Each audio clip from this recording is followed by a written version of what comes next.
시청자 여러분 안녕하십니까? BOA 모닝뉴스입니다.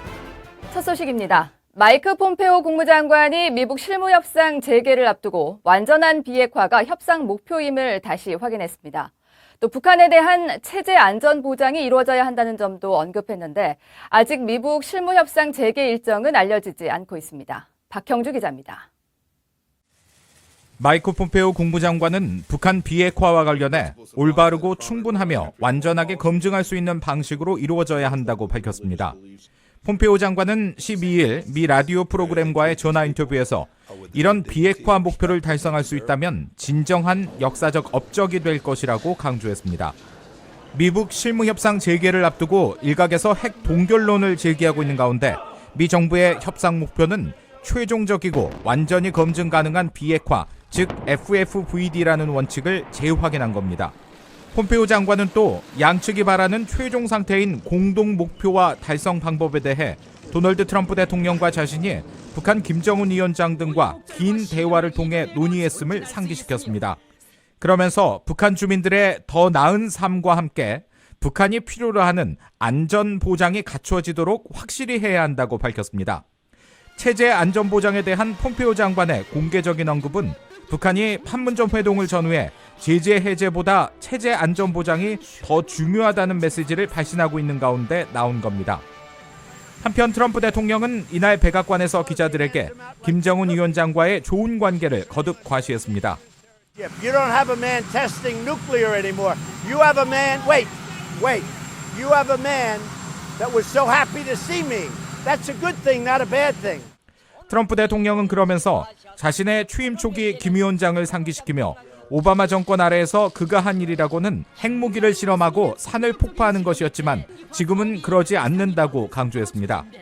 이런 가운데 미국과 북한이 트럼프 대통령과 김정은 위원장의 지난달 말 판문점 회동을 계기로 합의한 실무협상 재개와 관련한 구체적인 일정은 아직 나오지 않고 있습니다.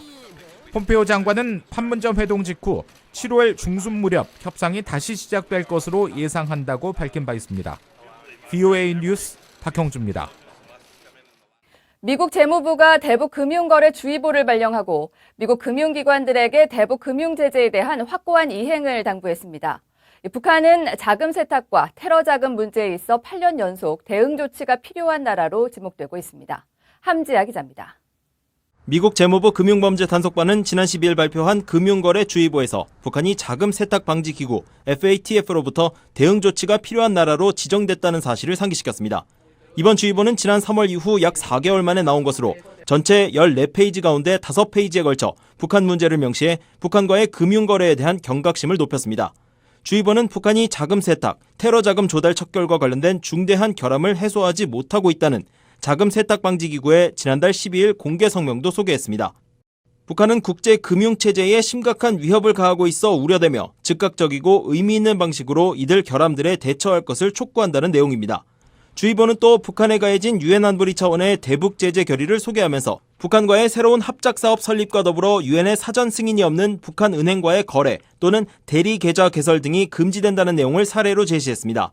이와 함께 미국 정부도 6건의 대통령 행정명령과 대북제재 강화법 등에 근거한 강력한 제재 프로그램을 운영하고 있다면서 미 금융기관들의 관련 규정 준수를 거듭 강조했습니다. 특히 북한의 경우 현존하는 미국의 제재와 금융범죄 단속반의 규정을 통해 북한과 관련된 어떤 대리계좌와의 거래를 금지해 이미 다른 관련 법규들을 대체하고 있다는 사실도 명시했습니다. 앞서 자금 세탁 방지 기구는 지난달 회의를 열고 북한을 대응 조치국으로 재지정한 바 있습니다. 당초 대응 조치국에는 북한 외에도 이란이 함께 지정돼 왔지만 이란은 2016년 주의 조치국으로 하향 조정된 이후 현재까지 이 등급을 유지하고 있습니다. 따라서 8년 연속 대응 조치국으로 지정돼 온 북한은 3년 가까이 이 리스트에 홀로 남아있는 상태입니다. 금융범죄단속반은 자금 세탁 방지 국제기구의 결정에 근거해 매년 두세 차례 미 금융기관들을 대상으로 북한을 포함시킨 주의보를 발령하고 있습니다. BOA 뉴스 함지아입니다. 한국의 전문가들은 최근 잇따르고 있는 북한의 한국 비난에 대해 미한 공조의 균열을 시도하는 전술로 분석했습니다. 또 미국의 구체적인 상응 조치를 요구하며 북한이 협상 재개에 시간을 끈다는 분석도 나왔습니다. 서울에서 안소영 기자가 전해드립니다. 판문점 미북 회동 이후 미북 실무 협상이 추진되고 있는 가운데 북한은 매체들을 통해 문제 해결 가능성이 없는 상대와 마주 앉을 필요가 없다는 등 연일 한국 정부를 비난하고 있습니다. 실무 협상을 앞두고 북한이 미한공조의 균열을 만들면서 한국의 한반도 문제는 우리 민족끼리 해결하자는 메시지를 보낸 것이라는 분석이 나왔습니다. 또 실무 협상과는 별개로 한국의 남북 정상회담을 원하면 그에 따른 상응 조치를 하라는 요구로 지적됐습니다.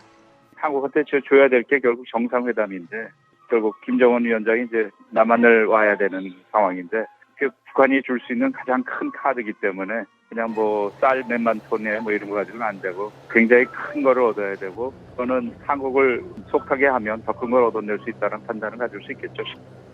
북한의 잇따른 한국 비난은 협상에서 유리한 고지를 확보하려는 전형적인 시간 끌기용 전략이라는 분석도 있습니다.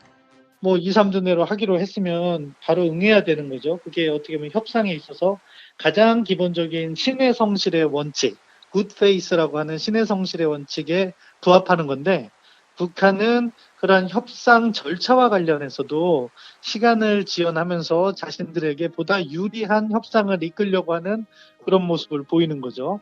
단순히 몸값을 올리기 위한 시간 끌기용을 넘어 한국의 미북 사이에서의 보다 균형 있는 중재자 역할을 촉구한 것이라는 해석도 있습니다. 이제는 남북관계 개선에 매진해 줄 것을 한국 측에 요구한 것이라는 겁니다.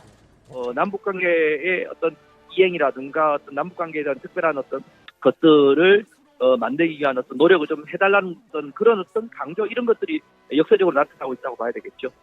미북 실무 협상이 아직 재개되지 않는 것은 북한의 내부적 조율이 여전히 진행되고 있기 때문이라는 관측도 나왔습니다. 북미 판문점 접촉이 준비되지 않은 상태가 급격히 이루어졌기 때문에 원칙적으로 외무성이 하는 것까지는 된 것 같은데 그 담당을 누가 할 것인가는 아마 지금도 내부적으로 조율 중이 아닌가 싶어요. 또 북한이 비핵화 조치에 따른 구체적인 상응 조치를 미국이 먼저 제시해 줄 것을 요구하며 실무협상 재개를 지연시키고 있다는 해석도 있습니다. 서울에서 VOA 뉴스 안소영입니다. 데이비드 스틸웰 미 국무부 동아태 담당 차관보는 북한이 약속을 계속해서 지킨다는 사실을 알기 전까진 제재 완화는 제시되지 않을 것이라고 말했습니다. 아시아를 순방하고 있는 스틸웰 차관보는 지난 13일 일본 NHK 방송과의 인터뷰에서 북한의 제재 해제 요구에 대한 질문을 받고 과거 대북 제재 압력을 조기에 약화해도 요구하는 결과를 얻을 수 없었다며 이같이 밝혔습니다. 미국과 북한의 비핵화 협상과 관련해서는 열쇠가 되는 건 북한에게 핵 프로그램이 안보로 이어지지 않는다는 점을 알게 하고 다른 길을 보여주며 신뢰를 구축하는 것이라면서 트럼프 대통령이 매우 전향적으로 관계를 만들고 있는 만큼 자신은 낙관적이라고 말했습니다. 일본에 이어 필리핀과 한국, 태국을 차례로 방문할 스틸웰 차관보는 오는 17일 한국에 도착해 청와대와 외교부 고위 당국자들과 만나 북핵 문제 등을 논의할 예정입니다. 북한 선박 와이저네스트호의 몰수 소송을 맡은 재판부가 오는 9월 변호인들의 법원 출석을 통보했습니다. 법원 기록 시스템에 따르면 이번 소송이 제기된 미국 뉴욕 남부 연방법원의 케빈 카스텔 판사는 11일 발표한 결정문에서 모든 관련인의 변호인들은 9월 12일 뉴욕 연방법원에서 개최되는 사전 심리에 출석해야 한다고 명시했습니다. 그러면서 원고의 대리인, 즉 미 검찰이 이번 통지문을 관련인들에게 즉시 전달해야 한다고 밝혔습니다. 이에 따라 결정문은 원비어 측 변호인은 물론 와이저네스트호의 소유권을 주장할 수 있는 북한 측 대리인에게도 전달될 것으로 보입니다. 한국의 법원이 북한산 무연탄 16억 원어치를 중국산, 베트남산으로 속여 국내로 밀반입한 혐의로 재판에 넘겨진 A씨 등에게 1심에서 집행유예를 선고했습니다. 한국 부산지법 형사 5부는 특정 범죄 가중처벌 등에 관한 법률, 대외무역법, 관세법 위반 혐의로 기소된 A씨와 B씨에게 각각 징역 2년에 집행유예 3년, 징역 1년 6개월에 집행유예 2년을 선고하고 C씨도 징역 10개월에 집행유예 2년을 선고했다고 지난 14일 밝혔습니다. 판결문에 따르면 A, B씨는 지난 2017년 4월에서 5월 중국에서 수입 통관된 5억 2,800만 원어치의 북한산 무연탄 5천여 톤을 중국산으로 세관에 신고한 뒤 수입했으며 또 A씨와 C씨는 지난해 3월에서 6월 사이 베트남으로 보내진 10억 8천여만 원어치의 북한산 무연탄 8천여 톤을 베트남산으로 속여 한국에 반입한 혐의를 받았습니다. 재판부는 A씨와 B씨에게 각각 선고한 2억 원 이상의 벌금도 유예했습니다.